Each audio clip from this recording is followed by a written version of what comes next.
This stretch of the bank belongs to Star of the West, and they've tried over the years to try to keep it from growing over like it has behind us.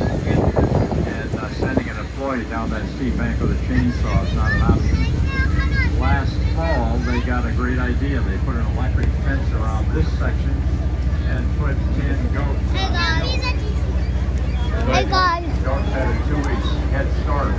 Those goats are, by the way, called something. I'm watching a movie. They're actually raised. I'm watching a movie, guys. Climbing goats. If you don't know, goats can eat any green plant. Boer goats can even eat poison ivy. It doesn't bother them. They like it.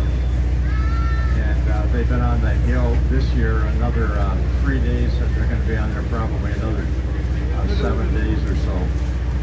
But that's why they're on the hill.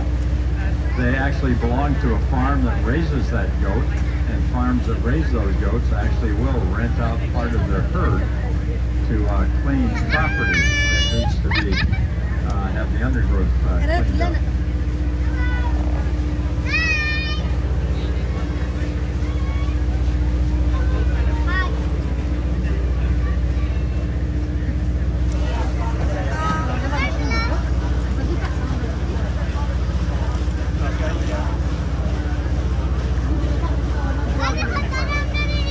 Docks at River Place.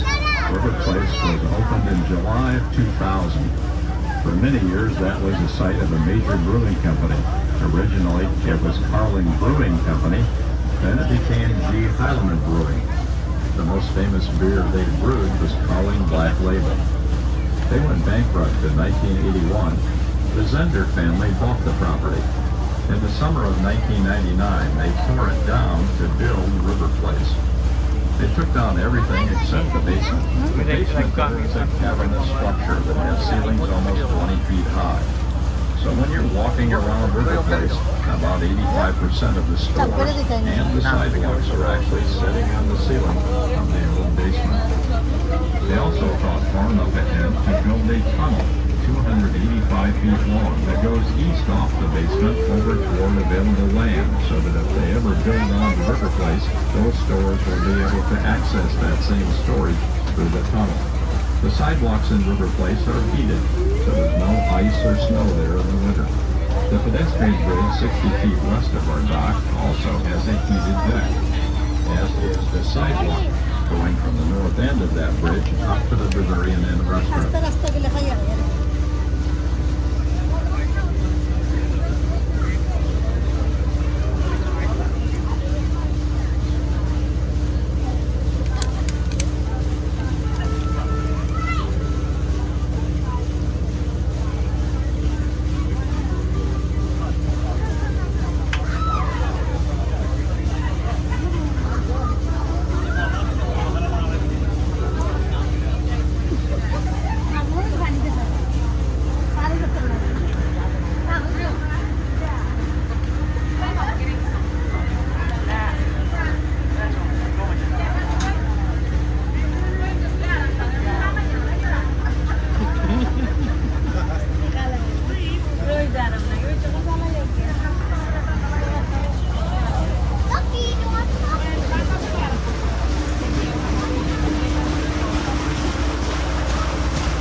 The father at the time was 70 years old. He was described as an engineer, designer, and hand builder of covered bridges. This particular bridge was built on land on the east side of the river, and it was built all by hand. It took them 2 years to build it, and while they were doing that, a contractor was putting the concrete bridge piers in the river bottom. When they got done building the bridge, they jacked it up and they put timbers under it. They extended the timbers out across the bridge piers to the west shore. They put more rollers under the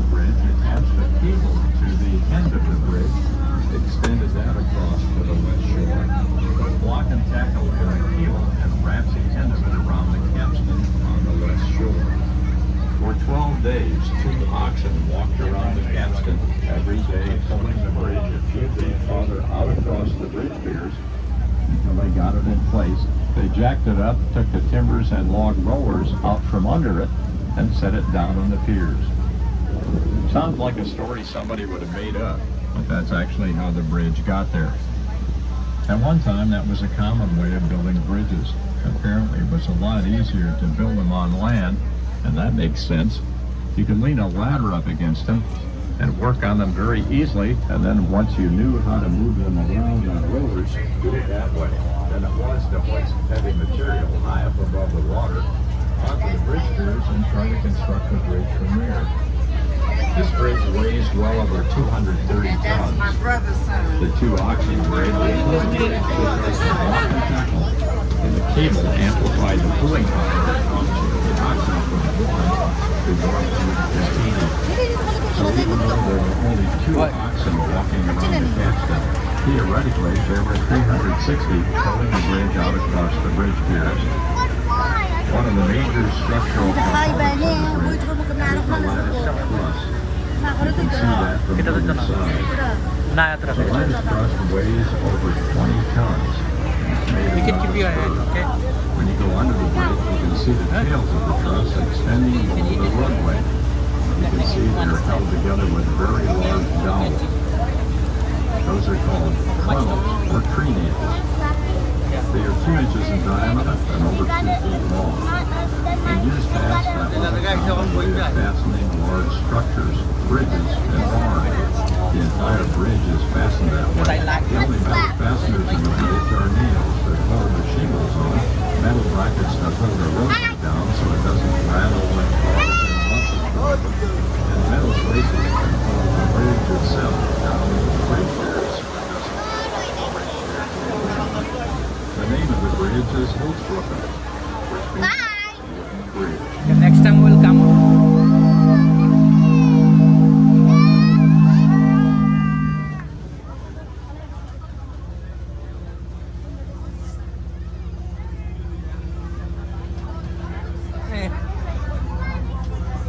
On the left side of the boat, the sidewalks and docks you see were part of the construction of River Place in 2001.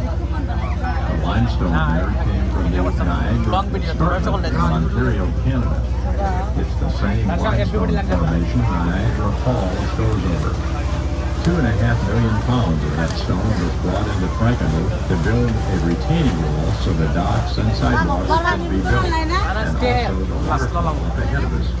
That waterfall is the second highest in the southern peninsula of Michigan, but it's not natural.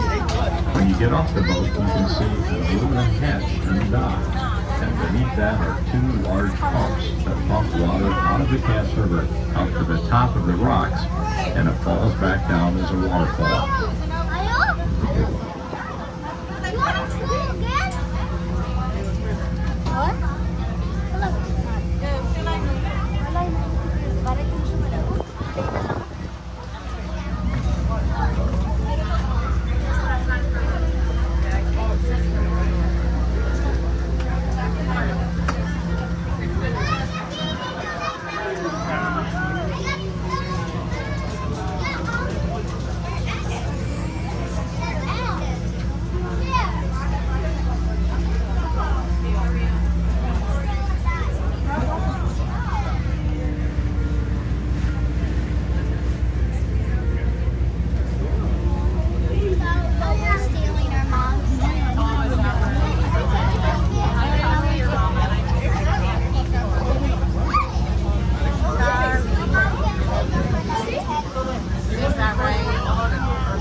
Jan, can you stop now eating? When you get done.